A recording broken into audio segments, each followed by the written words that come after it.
Is the Xbox Series X and S and the PlayStation 5, are they considered good? Are they considered a failure? Or are they considered a mixed bag, or a little bit of both? I think this particular news and article is kind of insinuating that PS5 and Xbox Series X have been a little bit of a failure. And I don't know that I disagree with the point. Now, don't go hating me, right? I know what you're going to say. Oh, you're turning on Xbox. Nope. Not turning on Xbox. This is including PlayStation 5 as well.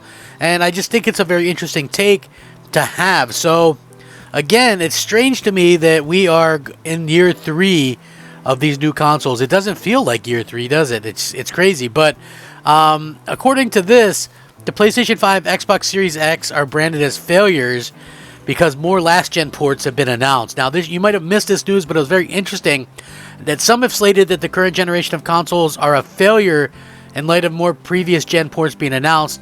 It was recently confirmed that Star Wars Jedi Survivor is actually going to be released on the PlayStation 4 and Xbox One. Who'd have thought that? I definitely wouldn't have thought that. Well, before the game's release on PS5 and Xbox Series X and S in April, it was confirmed that it'd be skipping previous-gen consoles in order to allow the devs to craft a better new-gen experience for players. And it made sense, even though it was obviously disappointing for anyone who'd not gotten a PS5 or a Series X and S, which is, kind of unfortunate. So that's a little bit strange to see that, right? But we also saw this with Hogwarts Legacy. It's just crazy to me that 3 years, possibly even 4 years in, we're going to be seeing last-gen versions of games still. I'm not in all games, but more so than what we've normally seen. We're still going to see last-gen versions of Madden, last-gen versions of 2K, last-gen versions of Call of Duty.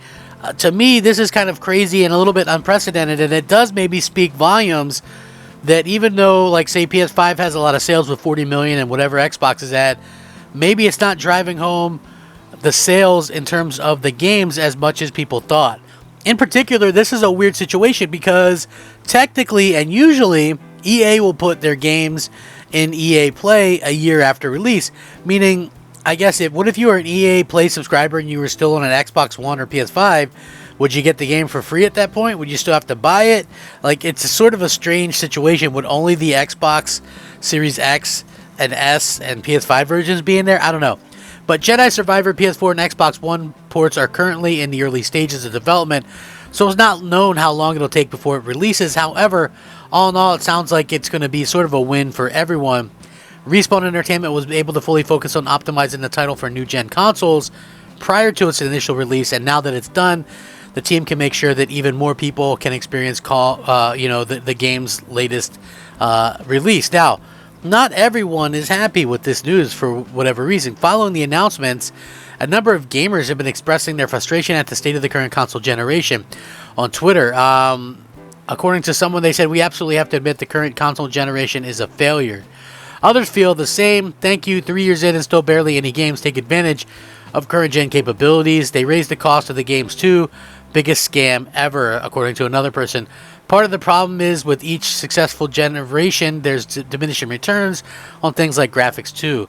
The average consumer doesn't care and can't tell the difference between this and last gen, so why bother upgrading?" Said another person. "Failure is harsh, but not far off in my opinion. While I think there are some great games out there on the new system, there's very few games that justify a $500 console. Most games are playable on Xbox One and PS4 anyway, but I hope this will be an important lesson learned for users."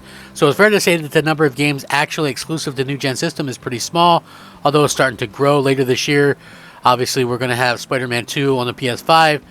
You're also going to have Starfield on Xbox, as well as the Forza Motorsport game. And those are going to be current-gen only, but still, I can understand the sentiment that maybe this has been a little bit of a lackluster generation in terms of games that specifically take care of the hardware. And what's strange on the PlayStation 5 side of things is when I look at this and I go, okay, well, the PlayStation 5 is still released. I mean, yeah, Spider-Man 2 is going to be PS5 only, but Sony's first party has next to nothing scheduled for next year outside of a baseball game, which is an annual game, and that game also comes to Xbox and is usually in Game Pass day one. So what do the Sony have? And then they're going to be saying, okay, well, now we've got this PS5 Pro, and we're going to try to sell this to you and things like that. That's the thing that I think is a little bit sort of ridiculous. So basically, in 4 years, you get 4 games maybe that were PS5 only from Sony's first party, and then they're going to sell you a new hardware. So basically, spend $1,200 in a generation to make good on the promises that were made right away. Because the way this stuff works, right, when it comes to frame rates and stuff like that, and I'm going back to the Digital Foundry stuff, and it's not like I'm a huge Digital Foundry fan, but you know, this is the truth. So any game that can be playable at 30 frames on last gen hardware can be playable 60 frames on this gen's hardware. If it was 60 frames last gen, then it could double that to 120. So that's the good rule of thumb. That's why, you know, we got games, you know, like the Call of Duties can do 120 and the Fortnites and all that. But when it comes down to, or even like on the Xbox side, the Mass Effect collection was able to do 120 on Xbox, just the way that Microsoft had coded things for 120 to support that on Xbox One, even though it couldn't do no games supported that.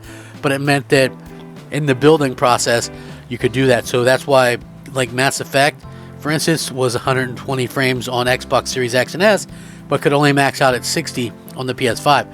So again, there's certain instances where it has gone above and beyond, but when you look at this and you go, well, is Xbox a failure? Is it, you know, not a failure? You know, I don't know. You know, like for me, I think it's a great piece of hardware, but I thought the Xbox One X was a great piece of hardware, but who actually had one, right? Like the only people that I knew that had one was like the people that, you know, like my brother, like Mooch, like the people that I podcast with. It was like those are the only people, and I didn't know anybody that had a PS4 Pro outside of me, you know. So yeah, I don't get the thought process behind doing that. The original PS4 Pro was basically, when it was announced at the time, the thought process was to prevent people from going to PC. But you're releasing games for PC as it stands. Sony is, right? They just released Ratchet and Clank, and it didn't do very well or whatever. But again, the reason being is, you know, you're releasing these games 2 years after the fact. So like, and again, are these games going to really appeal to a PC player as much as it would like someone else? I don't know. I can't really speak for everybody with this kind of stuff, but yeah, you know, like I could see the argument that, you know, people would be upset.